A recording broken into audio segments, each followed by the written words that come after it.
The morning of day 3, it was a beautiful morning. We watched the sunrise from where we had camped. The locals came to see us because we had arrived in the dark and people didn't realize there were people camping right next to their villages.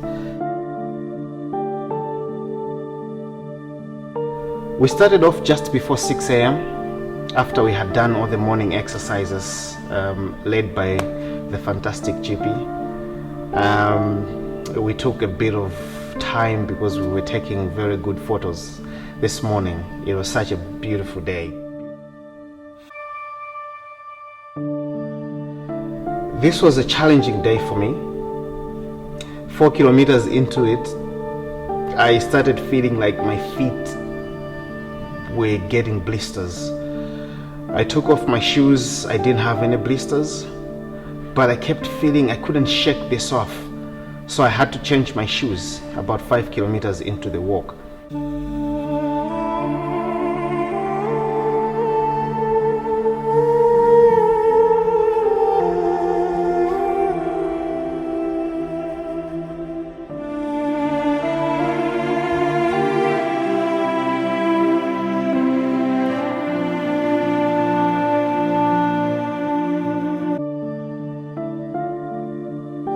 We kept walking until we reached a local secondary school around Senzani, where we stopped and we had lunch. We cooked our lunch there.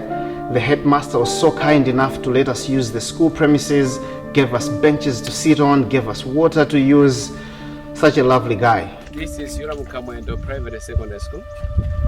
The community depends on this school. And we believe that next examination that the Form 4s are going to write are also going to pass with different courage.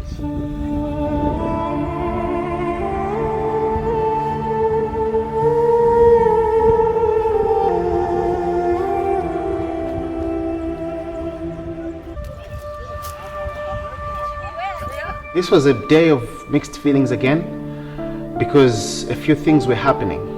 I was struggling to begin with. On the same day, Blandina Kondowe, one of Malawi's renowned tourism ambassador, was being laid to rest in Lilongwe. It affected all of us, knowing we were out there on the road, raising funds for tourism. We stand here today near Senzani to observe a moment of silence for Blandina. Malawi has lost an icon. Tourism has lost. We have all lost. So we take a moment of silence to remember Blandina.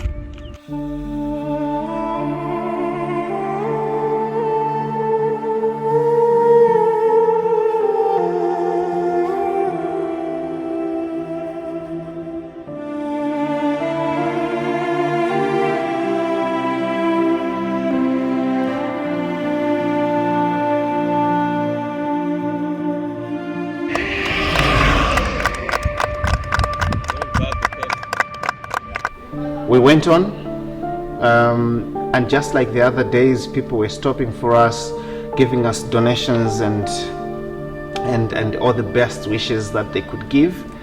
And this is also the day that we crossed the 100-kilometer mark. By 100 Ks, most of my friends were developing blisters. I was still going strong, even though I was struggling with the heat. The heat wave was so bad.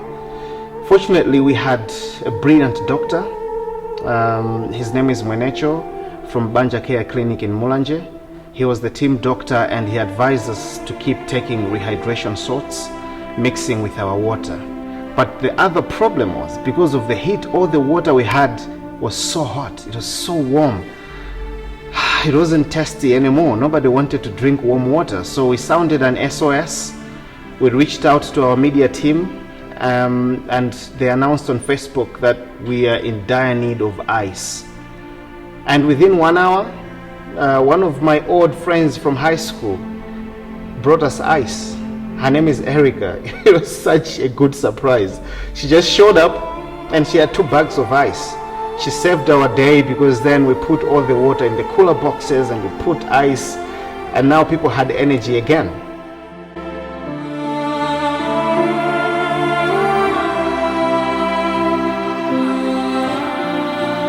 The one thing that was coming out by day 3 was that more and more people that we passed on the way, the villagers, people driving by, were very, very interested when we explained what we were doing. Most of them ended up donating. Like we met this guy who donated 100 kwacha, one of the villages on the stretch between Palula and Sanzani. It was such a show of kindness.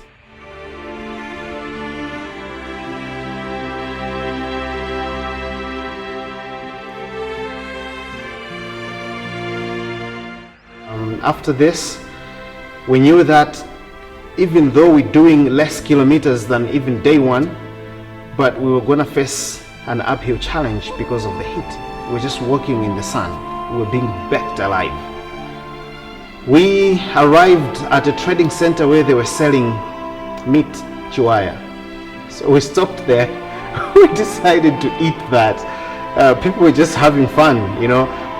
So we stopped there. We're like, okay guys, let's just stuff ourselves. So we ate a lot of meat there, and then we proceeded going. By the time we got to our destination at Chikondi stopover, most of us could not walk. I could not put my one foot in front of the other. That's all I wanted to do was lie down. The fact that I ended up going to take a shower 2 hours later, I don't know how I did that, because all I wanted to do was lie down. Chikondi stopover, thank you so much. You guys were very kind. You gave us what we needed, bathrooms. You gave us a very well secure place, well fenced, where we pitched our tents. We felt very secure, very welcome, very supported, and well looked after. But this day was a very long day.